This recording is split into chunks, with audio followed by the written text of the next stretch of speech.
Salut la team, j'espère que vous allez bien. Aujourd'hui on va faire une petite vidéo comme on aime dire. La confiance n'exclut pas le contrôle. Donc cette vidéo elle va être rapide parce qu'on a un check-in qui est prévu aujourd'hui, qui vont pas tarder d'arriver. Les voyageurs sont là pour une durée de 3 semaines, si pas de prolongation. L'objectif de cette vidéo c'est que là je vais aller voir l'appartement, voir si le ménage a été fait correctement, qu'il n'y a pas des petits couacs ou des choses comme ça qui pourraient être corrigés avant l'arrivée des voyageurs. C'est un vrai challenge parce que ce bien, on se pose pas mal de questions à savoir est-ce qu'on le garde, est-ce qu'on le garde pas, est-ce qu'il est encore profitable et bénéfique pour nous.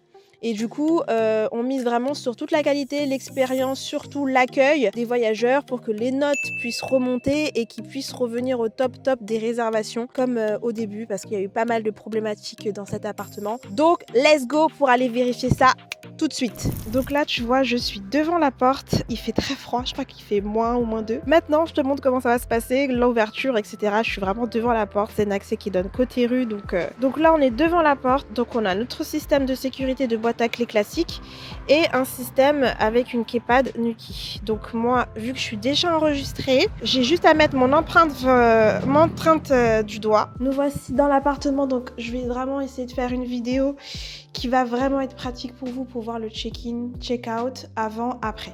Donc là, je te montre la serrure Nuki de l'autre côté.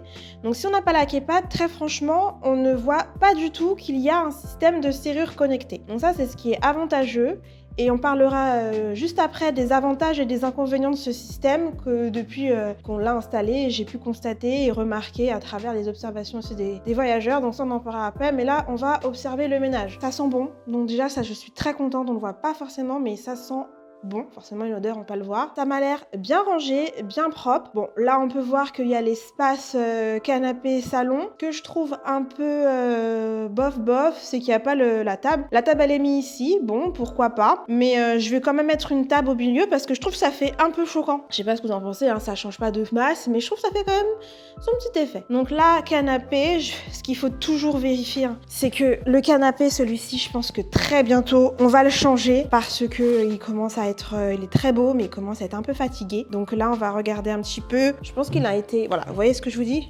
Il est un petit peu fragile à ce niveau-là. Ensuite, là, j'aime beaucoup ça, parce que du coup, ils ont mis la table que je leur avais donnée. Ils ont fait un petit cadre, la conciergerie, pour mettre les numéros, un petit peu tout ce qu'il faut de l'appartement, qu'il faut connaître, les codes Wi-Fi, etc. Et on peut observer aussi qu'il y a les dosettes thé café. Donc ça, c'est une bonne chose, encore une fois. Pour l'instant, ça me paraît vraiment très propre. Là, il y a aussi des choses de sécurité qu'ils ont affichées. Je sais pas si vous avez suivi les anciennes vidéos, ça c'était un frigo que j'avais rebombé, mais je me suis trompée de peinture, donc c'est brillant, donc c'est moi qui ai fait la bêtise. Mais là, du coup, on peut bien voir qu'ils ont mis des règles de sécurité en français et en anglais. Donc ça, bravo. Vous allez me dire, c'est pas grand-chose, mais il y a des conciergeries qui ne le font pas ou qui vous le font, mais qui ne le font pas. Là, franchement, c'est clean, c'est propre. On est du coup dans la partie cuisine. L'évier est propre, donc ça, c'est des petits résidus, mais c'est déjà comme ça. Une éponge propre et pas déjà usée. C'est hyper important, c'est du détail pour certains, mais c'est hyper important.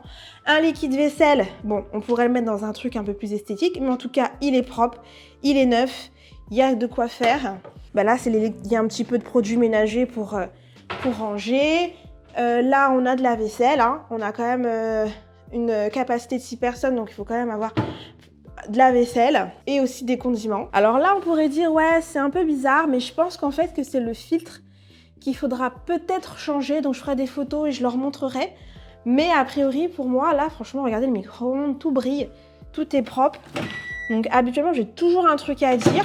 Là, pour l'instant, ça me paraît pas mal, les gens. Ouais, donc là, petit rouleau de sac poubelle. Ne soyez pas crevards avec le sac poubelle parce que vaut mieux qu'ils trouvent des sacs pour jeter, qu'ils vous les mettent par terre à côté de la poubelle. Et c'est super dégoûtant, parfois, ce qu'on peut retrouver. On a bien de la vaisselle, des grosses poêles, des casseroles. Donc là, franchement, je suis assez contente. Ça m'a l'air bien propre, la poubelle pareil qui est nickel, qui est propre. Je vais ouvrir le frigo. Frigo vide mais super propre, clean, qui pue pas le fromage. Pour le moment c'est un sans faute pour la conciergerie. Pareil ici, congélateur propre, il n'y a rien qui est laissé. Je vais juste regarder on est à combien la puissance. Je crois que là on est à une puissance quand même un peu haute, je pense qu'on peut la baisser un peu. Voilà. Donc là on est tranquille, il y a du balai. la serpillière au cas où, la télé. On va aller voir tout à l'heure si les services d'internet fonctionnent bien. Et là, on est dans l'autre chambre. Franchement, propre, nickel. J'avais donné une malle et avec un cadenas pour la simple et bonne raison, c'est une malle d'urgence. C'est-à-dire que si toutefois on a une problématique, ils sont pas là à la conciergerie, on doit changer, je demande systématiquement d'avoir cette malle d'urgence dans tous les logements et d'avoir le code, comme ça s'il y a un problème, bah, nous on n'habite pas très loin, on peut venir et même si on n'habite pas loin, on peut venir et faire le nécessaire, ou si on en met une autre entreprise en attendant, qu'elle puisse faire le nécessaire et avoir du change et aussi des fournitures. Voilà, donc franchement, ça c'est très important. Là, il y a une autre table aussi, franchement c'est propre, il n'y a pas de traces sur la télé, ni sur le miroir. Les chauffages sont éteints, mais ils sont allumés, parce que je sens, je veux juste fermer la porte pour que du coup ils mettent pas le chauffage à fond et qu'ils ne se sentent pas lésés avec le chauffage.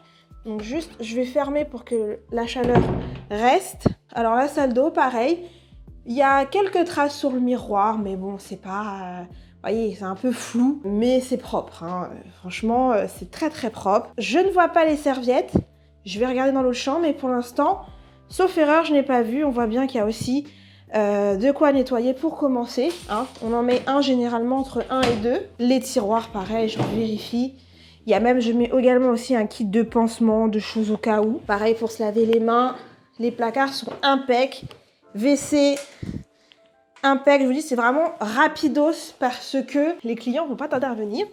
Donc je voudrais pas les croiser qui me voient à le filmer. Ils pourraient être un petit peu effrayés. J'espère que la qualité du son est bon. Ouais, non, je disais des bêtises. Il y a bien des serviettes dans les chambres. Direction la deuxième chambre. Je ne vois pas de serviettes. Je sais pas s'il y en a suffisamment. Je vais aller quand même revérifier combien ils sont pour être sûre. Je vérifie aussi si ça fonctionne. Yes, ça fonctionne. Par contre, là, ce qui m'intrigue effectivement, c'est qu'il manque des serviettes. Donc là, je regarderai après. Et je vais vérifier, maintenant aussi très important, la télévision. Savoir si elle fonctionne. Et puis, je vais allumer la télé. Comme ça, on va vite se rendre compte. Je ne sais pas pourquoi il y a 2 télécommandes. Est-ce que la télé fonctionne? Est-ce que la fibre fonctionne? Voilà. Donc concrètement, pourquoi je suis passée? Internet ne fonctionnait pas, c'est bon, j'ai réussi à tout resynchroniser, reconnecter. Donc normalement, pour la télé, on est bon. Par contre, on a un autre souci, c'est dans la chambre. Le chauffage, une des chambres là-bas, ne fonctionne pas. Je vais attendre 5 minutes, j'ai coupé l'électricité dans la chambre, je vais attendre un petit peu et je vais croiser les doigts pour que ça soit juste un mauvais chakra. Et en attendant, je vais vous parler du coup de cette serrure connectée. Alors le concept, il est très facile, hein, comme je vous le disais tout à l'heure. Il suffit en fait de prendre l'application. Donc en fait, les voyageurs, ils reçoivent une notification sur Airbnb. Sur Booking, malheureusement, du coup, il n'y en a pas. Donc ce qui se passe, c'est que on est obligé de passer par Superhot. Et Superhot envoie du coup une notification tout simplement aux voyageurs sur Booking pour qu'ils puissent avoir les accès automatisés sans pouvoir le faire manuellement. Maintenant, je vais vous parler des avantages et des inconvénients de cette serrure connectée qui est là. Alors, cette serrure, on l'a installée, je crois, courant septembre, quelque chose comme ça, parce que dans cet appartement, comme ça donnait côté rue, on avait pas mal de problématiques. Les gens oubliaient à chaque fois de nous rendre la clé était oubliée, on a fait venir un serrurier, on a payé cher pour des clés qui ont été de nouveau perdues. Donc on s'est dit, effectivement, on avait toujours cette réticence de passer à l'automatisation. Finalement, on est passé à l'automatisation avec cette serrure connectée. Donc du coup, je te la montre et je te parle juste après, pour moi, des points avantageux de cette serrure connectée et des points pas hyper avantageux. Donc je ferai cette vidéo-là juste après celle-ci. Là, on a fait le tour. J'espère vraiment que le chauffage fonctionne. Sinon, il va falloir que je fasse un aller-retour chercher un chauffage d'appoint pour que les voyageurs, comme ils restent quand même assez longtemps, n'aient pas froid, même si ce sont des travailleurs. Mais souvent, justement, s'ils travaillent dehors, ils mettent le chauffage. C'est une bouilloire après ici. Ça marche! Ça s'affiche, mais ça s'éteint. Pourtant, ça fait de la chaleur. Ça s'affiche. Il y a écrit programme. C'est bon, le chauffage fonctionne. Je suis super contente.